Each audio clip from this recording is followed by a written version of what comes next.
Picture this. You are a 5 or 6-year-old getting ready to go to bed, and then suddenly you hear these lion roars.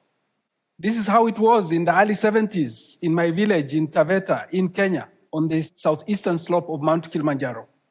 It was scary then, as it might be now, but looking back, I see it as something powerful, a beautiful reminder of how close we lived with nature.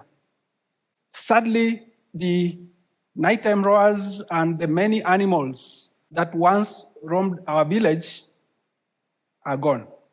What happened in my village has happened across Africa. Our forests, savannas, grasslands, and wetlands are disappearing very fast, and the hardest hit places are community lands where people and wildlife lived side by side. In 5 decades, much of the land outside protected areas has been converted into either farms or settlement. It's not surprising that the population of wildlife in Africa has declined by 3/4 in the same period. This is not just a sad statistic, but it's a crisis. All of us know that we've spent billions on conservation in Africa, yet wildlife keeps on declining, and people are going deeper into poverty and becoming even more vulnerable to climate change. Why? Because we've been applying ecological solutions to fix what are inherently economic problems. The truth is that conservation works only if it creates income to people living closest to nature. That means we have to make nature not just something to protect, but something to invest in. That's why we have to grow capitalist solutions in conservation. Not the exploitative type, but models where nature drives business, where healthy ecosystems bring real income to families, where nature conservation and economic growth go hand in hand. This is beginning to happen across Africa, from the shrublands of Namaqualand in South Africa to the winding tributaries of Okavango River in Botswana, the grasslands, savanna woodlands in Kenya, Namibia, Mozambique, Madagascar, and Zimbabwe, to the forests of Ivory Coast, Liberia, and Congo. We are building better natural resource management systems and incentivizing efforts to bring back wildlife populations. I want to give you a couple of examples. In many parts of South Africa, herding livestock isn't just a job, it's a way of life. But many rural farmers there are struggling to get their cattle to the market. Even though they own half of the livestock in the country, only 5% of meat come from them. And the grass continue to suffer as cattle graze on the same land all year round. And when their cattle gets to the market, if they do, they are often malnourished and can't fetch a fair price. There's a better way. Let me introduce to you Ms. Mpolokeng Nkubo, a great livestock farmer and herder from Eastern Cape, South Africa. With support from Conservation International, she and other farmers have turned back to traditional grazing, where livestock moves between pasture and allowing land to rest and recover. Healthy grasslands means healthy livestock to them.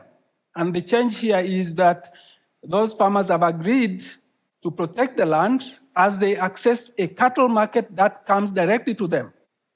No middlemen, no long trips. And it works. Ms. Polokeng's cow in recent auction, the cattle fetched the highest bid in the market. Her smile tells it all. And this is how it works. Because the model is not top-down, it's built on what communities already know and practice. Now, the grazing pressure has reduced. And with that, the fields are now humming with insects and chattering birds. Wildlife is getting restored one grazing cycle at a time. And with cash streaming to farmers' pockets. Now, in Kenya, business solutions are taking off too. In Chulu Hills, farmers have transitioned from slash and burn to one of the earliest forest carbon projects. Here, they are conserving and protecting 1 million acres of wilderness. And around Masai Mara, all of you perhaps have heard about Masai Mara, communities living around there have come up together, pulled their land voluntarily and formed these big wildlife conservancies that they own. They lease these lands to safari operators and ecologists and get incomes while maintaining their land rights and way of life. During COVID pandemic, tourism crashed, tourism revenues crashed, and what happened? Conservancies took up loans and paid the leases. When the pandemic eased and tourism came back, they repaid those loans quickly, showing that capitalist solutions are actually maturing. This intervention has brought 180,000 hectares under community protection, doubling the space for wildlife in that area. And the impact to the families who are in this arrangement is transformational. On average, households take around $230 per month, a little bit less than starting salary of a university graduate in Kenya, but in a place where jobs are scarce and the future is uncertain, nature is not only surviving, but it's paying bills, it's putting kids through schools, it is bringing dignity, security, and choice. These are the kind of 21st century conservation approaches that we must accelerate. We must bring tomorrow's conservation business solutions today, because this is the right vision for Africa. It's the vision that our changing climate demands. It is a vision that ultimately people benefit, not because they gave up their culture, but because they protected it. Now, ladies and gentlemen, allow me to say this provoking, perhaps an annoying statement. People talk about money as if it's the root of all evil. But in conservation of nature, it's clearly the lack of it. That's a true root of evil that's driving the forces of degradation and destruction that we see today in those landscapes. Time is not on our side. We have to work with dedication, speed, and scale, but the tide is on our side. Because today, communities are stronger, their voice is louder in decision-making, and there's stronger rights and safeguards. Finance and market connectivity today, supported by an expanding technological space, has made it easier today, more than before, to invest, to innovate, and build businesses with and for communities that are living closest to nature. And policies and incentives by government are taking a different level.